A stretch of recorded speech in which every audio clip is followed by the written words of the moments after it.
Hello mga kakitchen! Ngayon ay magluluto po tayo ngayon ng pumpkin cake po. Nadadalhin na naman po sa school ng aking madam. Pang breakfast po nila. Ayan po mga kakitchen. Yummy! So kung bago ka pa lang po sa aking channel, please subscribe na po. Paklik na rin po yung ring bell button all para lagi po kayong updated sa mga susunod ko pa pong upload. So, ayan na po yung kalabasa na ginawa ko mga kakitchen. Ayan, hinati ko lang po yan. Tapos, kinuha ko po yung may mga buto para itatanim ko po. Ayan. Hindi ko po yung nagamit lahat. Siyempre, babalatan po muna natin. Ayan, so, habang nagbabalat po tayo, gusto ko po munang magpasalamat po sa lahat-lahat po ng mga friends ko dyan na laging sumusuporta po sa aking mga videos, lalong-lalo na po yung Dong IB community po. Maraming salamat din po kay Sir Dong at saka kay Ma'am IB, Ma'am Tilay G, Ma'am Joris at saka si Ma'am Ate Che. Thank you very much po at sa lahat po ng mga Dong IB community po. Ayan. Maraming salamat po sa inyo dahil kung wala po kayo, hindi po naabot ng aking channel po yung ganito. Wala rin po ang aking channel. Nagpapasalamat din po ako kay Ma'am Rixky. Ayan. Thank you po ma'am sa offer. Salamat din po sa tulong. God bless po. God bless all lahat po. Ayan. Sana po hindi po kayo magsasawang manood po sa aking mga videos. So ayan mga kitchen, hinugasan ko muna siya ng pagkatapos kong balatan. Ayan, so ika-crush na po natin yan mga kakitchen. Ganyan lang po yung pagka-crush natin, hindi po masyado katamtaman lang po yung liit po at laki. Ayan. Masarap po yan mga kitchen na cake. Try nyo po yan. Kung marami po kayong kalabasa dyan, okay po yan na ganyan lang po yung lutuin po na cake. Napakalambot po yan. Kasi meron pong natira, kinain ko po. Ayan, nag-iwan po ako para syempre naman, matikman ko din po yung mga niluluto ko. Hindi lang sila yung nakain. Ganyan lang mga kakitchen. So, ayan mga kakitchen, hindi pa po tapos. Ewan ko, yan na naman po kasi naisipan ng aking madam na ipaluto po. Para po sa breakfast po nila. Yan po kasi yung dadalhin na naman sa school. Nauna na po ang aking madam pero ipapahatid ko na lang po pagkatapos po niyan maluto. Ayan, ganyan lang po yung ginagawa ko. Pag may gusto siyang ipaluto, mauuna na po siya sa school, then papahatid ko na lang po sa maneho pag naluto na. Ganyan. Tiyaga lang po talaga mga kakitchen. Kailangan po natin magsipag at magtiyaga para sa pamilya. Ayan po.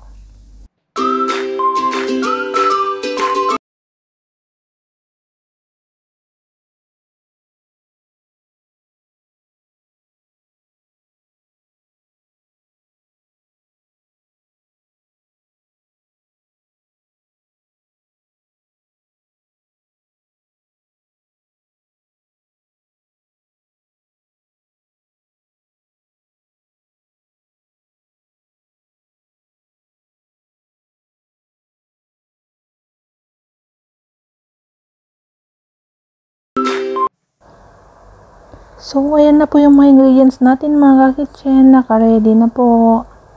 Ayan yung sugar natin, yung oil, yung flour.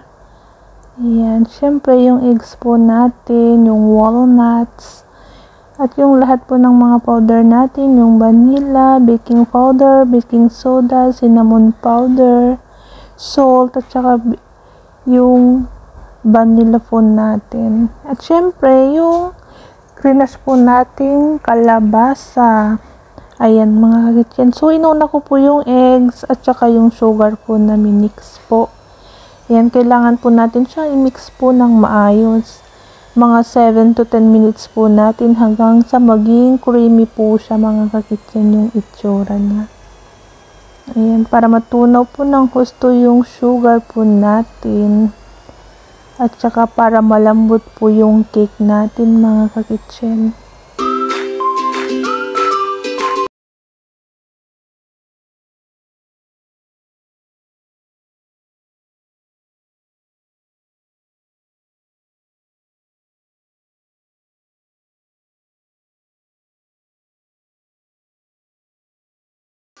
So, nung naging creamy na siya mga kitchen, nag-add po ako ng oil. Ayan po. At saka yung walnuts po natin. At syempre, yung vanilla. Nag-add na din po ako ng salt, ng baking powder, at saka yung baking soda po natin. Ayan mga kitchen. At syempre, yung cinnamon powder po para pampalasa at pampasarap po ng ating cake. Then, inad ko na rin po yung nag-crush po nating kalabasa. So, ayan na mga kakitchen. Tuloy lang po natin yung pag-mix hanggang sa ma-mix po siya ng maayos. Ayan mga kakitchen. Ikot lang po natin. Kailangan po kasi maganda po kasi yung pagka-mix po niya mga kakitchen. Ayan. So, pwede na po tayong mag-add po ng flour. Kailangan dahan-dahan lang po pag naglagay po natin tayo ng flour para hindi po siya maalikabok. Ayan. Para hindi sumabog. So, pag okay na po yan mga kakitchen, pwede na po natin siyang i-mix lang po ng konti. Yan lang mga kakitchen, madali lang. So, hawiin lang natin yan mga kakitchen, ihalo natin ng konti para baka meron pong natira na matigas-tigas po sa ilalim. So, ganyan lang mga kakitchen, naglagay lang po ako ng oil, nagbrush po ako ng oil para hindi po didikit yung cake po natin pag nagluto po tayo.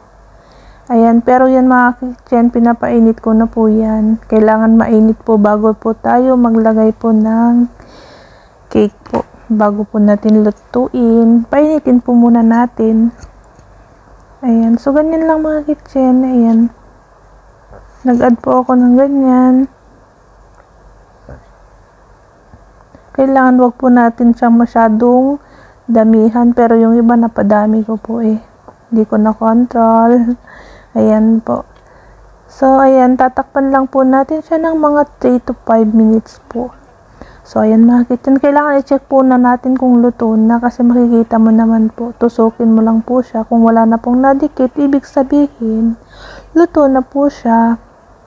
Ayan, pag nasubrahan po kasi ng paglagay, ganyan lang mga kitchen, madali lang po siyang tanggalin. So, ganun lang mga kitchen, ulitin lang po natin yung ginawa natin kanina, pero kahit hindi na po tayo maglagay ng oil, okay na po yan kasi mainit naman na po. At saka may oil naman po yung niluto po natin.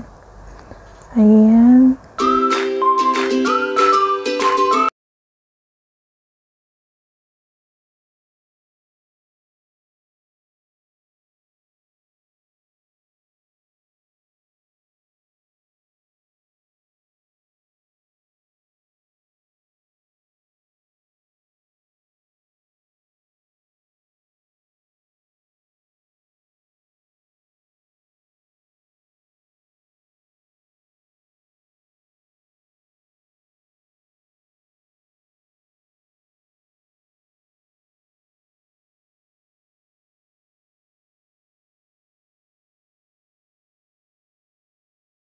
Yan, mas unahin po natin, lagyan po yung mas malalaki po ang butas kasi mas mahirap po yung maluto. Mas mabilis po yung mga maliliit.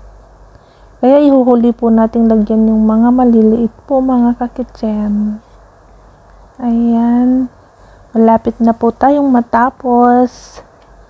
So, isara na naman po natin ulit at magluto.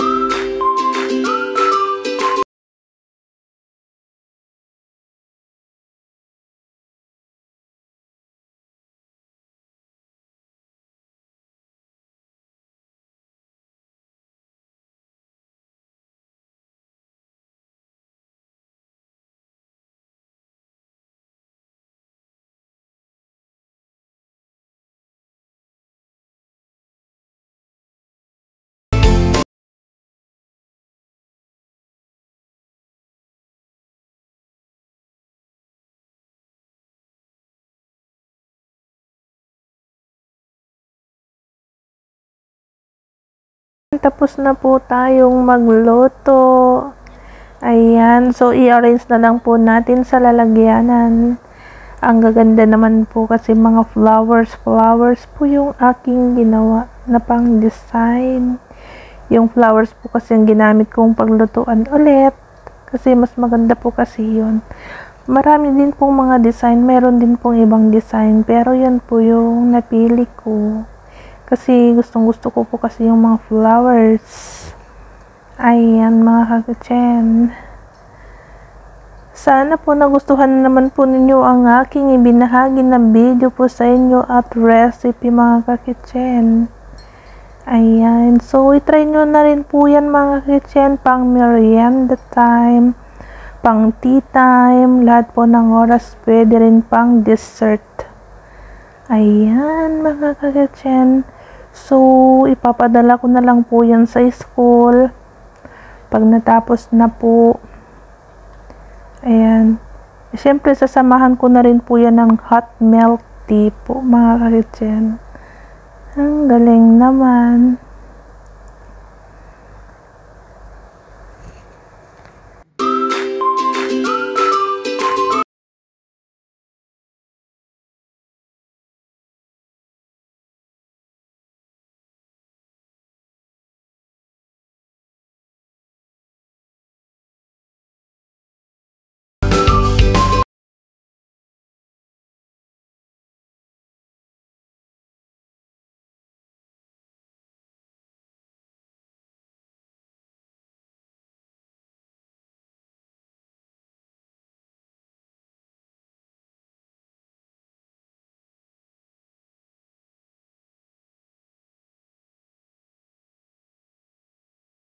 Sobrang lambot po niyan. O, hinati ko po. Ganyan po yung loob niya mga kakitchen.